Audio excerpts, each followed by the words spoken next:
Hi guys, last time పులుసు కోసమని వెళ్తే పచ్చిరొయ్యలు తీసుకున్నాం. ఈసారి పచ్చిరొయ్యల కోసమని వెళ్తే పులుసు తీసుకున్నాం. ఇంకా రేర్గా దొరికే చేప కదా అని చెప్పేసి ఇంకా అస్సలు మిస్ చేయలేదు. చేప మాత్రం చిన్నగా ఉంది, కానీ బిల్లు మాత్రం పెద్దగా ఉంది. డిమాండ్ కొంచెం ఎక్కువ ఉన్నది. టేస్టీగా పులుసు కూర ఎలా ఉండేదో చూద్దాం. ఫస్ట్ కడాయి తీసుకుని దాంట్లో ఆయిల్ వేసుకుని, ఆయిల్ హీట్ అయిన తర్వాత సన్నగా తరిగి పెట్టుకున్న పచ్చిమిర్చి, ఉల్లిపాయలు వేసుకోవాలి. ఇప్పుడు దీంట్లోనే కొద్దిగా కరివేపాకు వేసుకుని ఇలా మిక్స్ చేసుకున్న తర్వాత టేస్ట్కి సరిపడా ఉప్పు వేసుకోవాలి. నేనైతే ఇక్కడ కల్లుప్పు యూజ్ చేస్తున్నాను.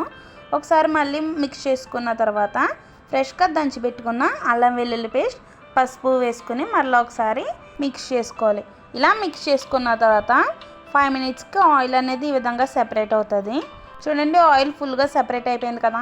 ఇప్పుడు దీంట్లో టేస్ట్కి సరిపడినంత కారం వేసుకోవాలి. ఇలా కారం వేసిన తర్వాత మళ్ళీ ఒకసారి మిక్స్ చేసుకుందాం. ఇప్పుడు తగినంత వాటర్ వేసుకోవాలి. ఎక్కువ వాటర్ వేసుకోకండి, తక్కువగా వాటర్ వేసుకుని మనం ఫ్రెష్గా తెచ్చుకున్న పులస చేపల్ని ఒక్కొక్కటిగా వేసుకోవాలి.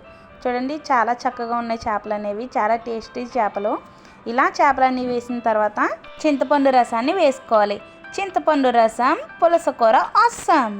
మన ప్రతి మసాలా హోమ్ మేడ్. ఇప్పుడు ఫ్రెష్గా రోట్లో దంచుకున్న జీలకర్ర, వెల్లుల్లి, హోల్ గరం మసాలా వేసిన పేస్ట్ని వేసుకుని చూపించిన విధంగా బాగా కాకుండా కొద్దిగా మిక్స్ చేసుకోవాలి.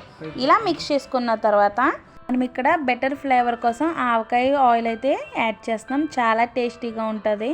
అండ్ ఫైనల్లీ కొత్తిమీర వేసుకుంటే టేస్టీగా ఫేమస్ పులస కూర అయితే రెడీ అయిపోయింది. చాలా టేస్ట్గా ఉంటుంది. వేడి అన్నంలో సర్వ్ చేసుకుంటే టేస్ట్ వేరే లెవెల్ ఉంటుంది. పీస్ సూపర్ ఉన్నది.